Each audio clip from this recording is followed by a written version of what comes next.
The majority of tourists prefer to visit Venice in summer. I think the best month to see and fall in love with Venice forever and ever is January. During this time of the year, you will have a chance to see the real Venice and enjoy your stay without the crowds, long lines, and the summer humidity. We have visited Venice in January many times, and we have never been disappointed. Isn't it too cold in Venice in January? Does it rain a lot? What's the weather like?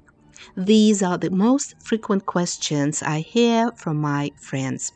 So, is January a good time to visit Venice? Let's talk about it. The weather changes here every day. A couple days ago we had rain. It was pouring, but it wasn't cold. It was between 33 degrees and 42. But for me, because I live in California, anything below 60 degrees, it's freezing. So, think for yourself.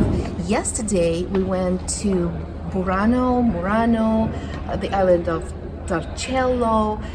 I was wearing my fur coat, and trust me, it wasn't hot for me. It was just good. So just think for yourself. But I think sometimes it can be a little bit damp because of the weather. I'm sorry, because of the water. And probably if you take a waterproof coat with a hood, that probably will be the best. The weather changes every day, but I still think it's a perfect time to come because see, today there's no wind and the regular jacket works. Usually, we had 2 or 3 rainy days during our 10-day trips. Rain did not stop us from enjoying Venice. So today we decided to go to visit the Dutch Palace and the St. Martin Cathedral because it's raining and it's still so much to see here. I'm so excited. As I mentioned earlier, the great advantage in visiting Venice in January is the lack of crowds. We are practically alone at the Duchess Palace.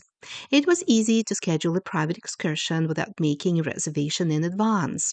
With a private guide, we saw the chambers which are out of reach to the general public, such as the Inquisition Tribunal Room, a cell where Casanova plotted his way to freedom, and the secret dungeons in the basement.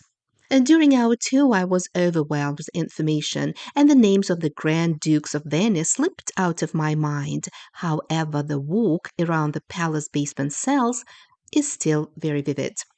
Political opponents charged with treason against the Venetian Republic were imprisoned in these dungeons forever with no right to appeal.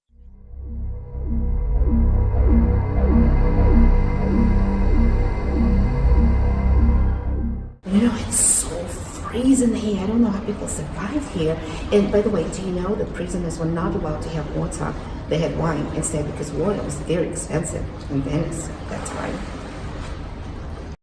By the time we came out of the Doge's palace and the dungeons, the weather had changed. The rain stopped and a sun popped out.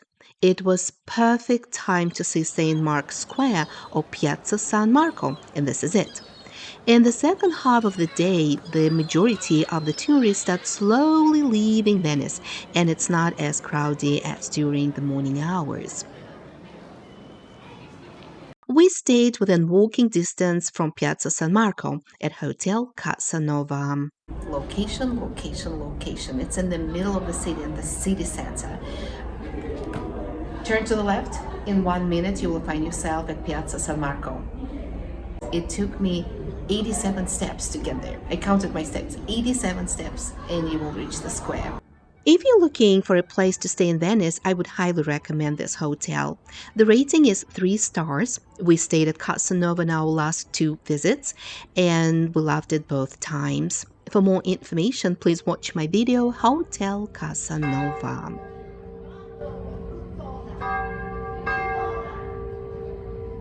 Our hotel is conveniently located within a 5-minute walk from San Marco Vaporetto station. The Vaporetto is a convenient public transportation system in Venice. It's not expensive, it's reliable. And here is our station, San Marco. And now we're going towards the Rialto Bridge. The Rialto Bridge, in Italian Ponte di Rialto, always attracts tourists because of its history and because of its great view of the Grand Canal. Construction of this bridge was completed over 400 years ago in 1591, and since that time it has become a visiting card and one of the main architectural icons of Venice. 그러니까.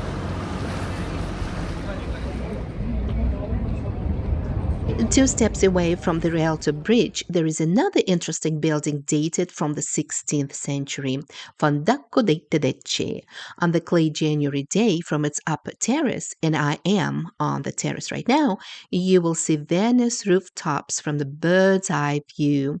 It's very easy to find Fondacco dei Tedeschi because it's right behind the Rialto Bridge. Today, this huge palazzo is used as a department store. January, as usual, pleasantly surprised me with sale discounts on gloves, coats, leather, purses, and Italian shoes. My shopping experience in the store may be described by two words: expensive fun. Isn't that cute? But look at this. Isn't it so elegant? It matches perfectly. It matches perfectly because they have a little bit ivory, right? And they have gray and lavender and all these colors here, and a little bit lavender here and the gray right over here. Isn't that cool? I'm so pleased with my gloves. Venetians dress very elegant and stylish. Each detail matters. Venice in January is beautiful, and you will have more sunny days than you may expect. It's the best time to walk around the city. If you're not passionate about museums, Venice itself is a museum under the open sky.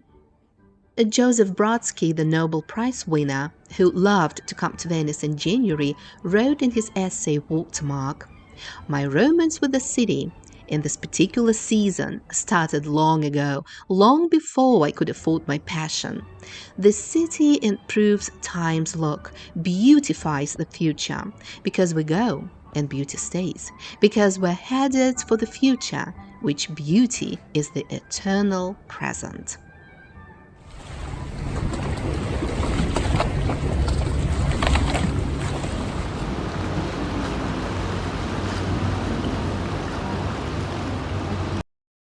Joseph Brodsky mentioned in his book that a Venetian will never take a private gondola ride. I was also skeptical about it, but my mom wanted to experience a gondola ride. My mom said, "Hey, without gondola ride, the trip to Venice is not complete." And here we are. Honestly, it's so much fun. Yes, it was an experience. During our previous trips to Venice, I didn't want to take any gondola rides because I thought it was too commercialized. I was wrong.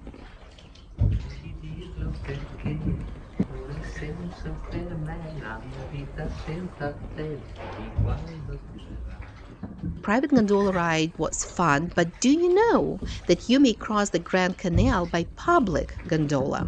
I've seen the sign for public gondola, but we never used it until one afternoon when we decided to walk to the Cathedral Santa Maria Della Salute. This is it. The cathedral is located on the opposite side of the Grand Canal from Piazza San Marco, and we walked, we walked there, and it took us much longer than we expected. Santa Maria della Salute is a Catholic cathedral dedicated to the Virgin Mary. It was built in 1687 to celebrate the liberation from the plague, which killed over 50,000 Venetians, almost a third of population, within 1 year. It happened between 1576 and 1577. The cathedral was built almost 100 years later. By the time we were ready to go back to the hotel, it became windy and cold. We had couple cold and very windy days. I'm going to take a gondola from one bank to another one because I need to go back to San Marco square, and I'm on the other side of the canal, and I don't want to walk around. It's 5 p.m. It's windy. It's time to put on my fur coat, and it's only €2, and it won't be fast. So we'll see what happens.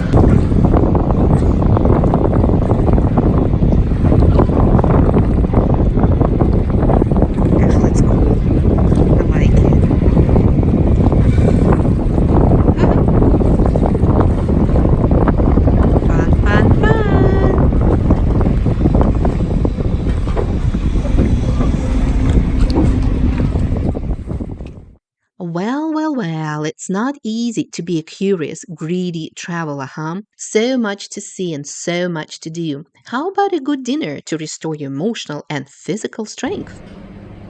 Do you know how Italians start their dinner, right? They usually eat bread with olive oil, and this is just a regular olive oil. And then they put a little bit olive oil, and then they put a little bit of vinegar. Ooh, too much vinegar. And then I usually put salt, but you can put some pepper and bread. But everybody knows that, but it's so much fun, and the bread is fantastic. And olive oil should be olive oil. Yum. In January, most of the restaurants are pleasantly empty, and the waiters are very happy to help. Soups, salads, fish, meat, anything you wish, and a dessert. Panna cotta. Yummy, my favorite dessert. And this is a restaurant where we ate the best panna cotta.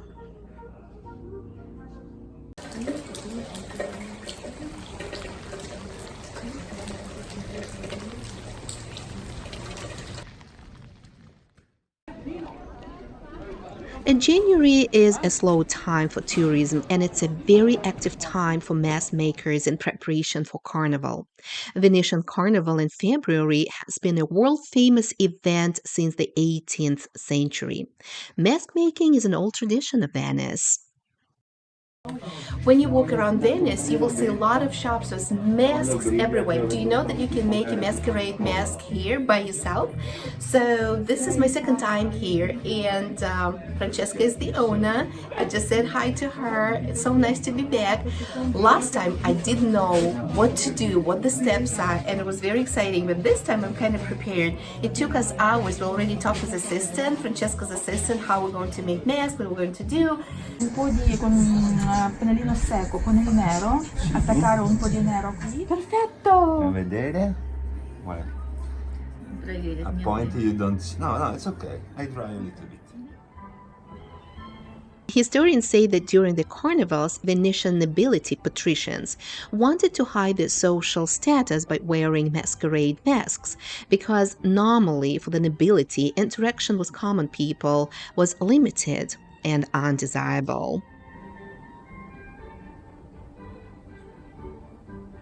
It took me 2 hours to make this mask, and 2 people helped me today, Tamara and Francesco.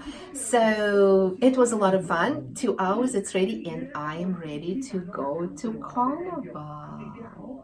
What a lovely souvenir to bring home, and good memories. I'm often asked if it's worth your time and money to have a private guide in Venice. The answer is yes. I worked as a professional guide myself, and I can assure you that the low season is the best time to have an excursion with a private guide. In January, the local guides in Venice are not as busy and they will have more time to spend with you. Also, all guides have some fascinating stories to share with their tourists. When we walked by this church, our guide mentioned that Antonio Vivaldi was born in Venice and that he was baptized in this church. Following our guide's recommendation, we attended the Vivaldi's four-season concert at San Vivaldi Church. It remained one of the best memories of our Venice trip.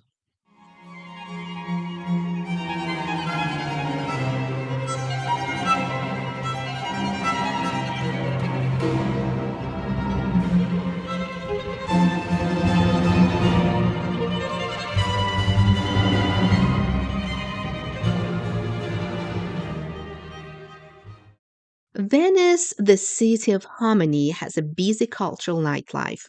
One night was spent at La Fenice Opera, the most famous opera house in Europe since the end of the 18th century.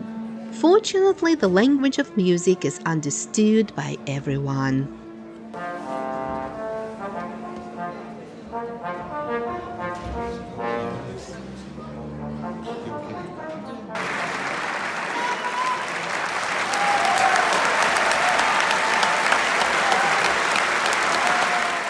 Did I inspire you to visit Venice in January?